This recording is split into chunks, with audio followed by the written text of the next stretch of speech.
Пьер Таргин и Илья Муромец – хранители легенд. В наше время люди все чаще не отрываются от смартфонов. Дети играют в игры, взрослые сидят в социальных сетях, никто не читает книги, не слушает сказки. Знания и история начинают забываться. Небо потемнело, сверкнула молния, и вдруг мир погрузился во мрак.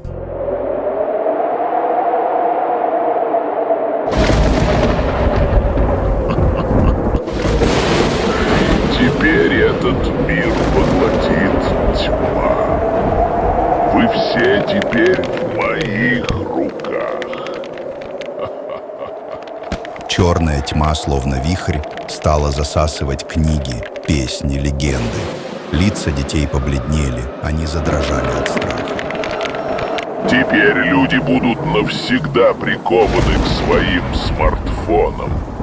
Они больше не будут читать книги, не будут искать знания. Они забудут свое прошлое.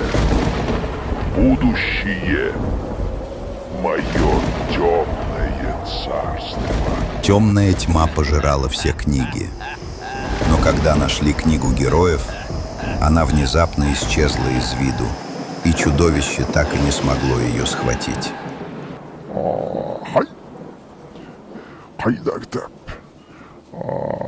В этот момент из книги вырвался яркий свет.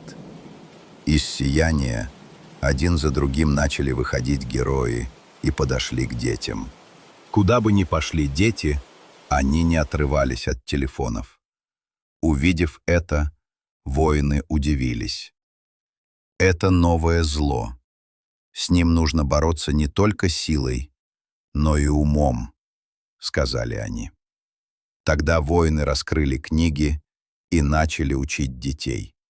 Они приобщали их к знаниям, воспитывали и тренировали. Дети тоже отложили телефоны, стали вместе двигаться, заниматься и узнавать новое. И тогда воины сказали: «Теперь зло не сможет противостоять нам», и отправились в бой. Мы не останемся без истории. Мы не отдадим эту землю тьме.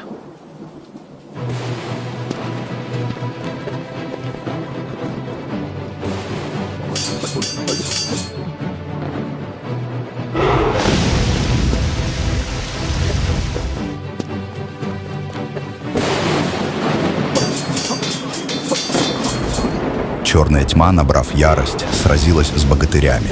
Она пыталась убежать, но герои ее настигали. Снова побег, снова погони. Один за другим богатыри настигали врага, взмахнув мечами, повергали его на землю.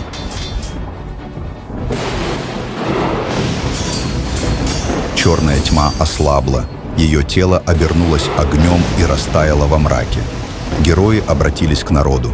«Богатыри никогда не исчезнут, стоит лишь вспомнить о них», — сказали они, подняв мечи вверх. Книги и легенды вернулись на свои места. Небо прояснилось, в воздухе зазвучала мелодия, воцарился свет. Глаза детей наполнились радостью, они отбросили смартфоны и начали читать книги. На лицах людей засияла счастливая улыбка. Все люди стали уделять внимание знаниям и учебе. Балалар, уақытымызды босқа телефонға, ойынға жұмсап, текке өткізуден сақ болуымыз керек. Телефонды кек қажет кезде қолданған дұрыс. Байланыс жасау үшін, белгілі бір жұмысты орындау үшін, немесе суретке түсу үшін. Бірақ оны шектен тыс пайдалансақ, өз денсаулығымызға да, білімімізге де зиян келтіреміз. Сондықтан уақытты тиімді пайдаланып, білім алуға, кітап оқуға, спортпен айналысуға көбірек көңіл бөлуіміз қажет. Источник настоящих знаний в книгах.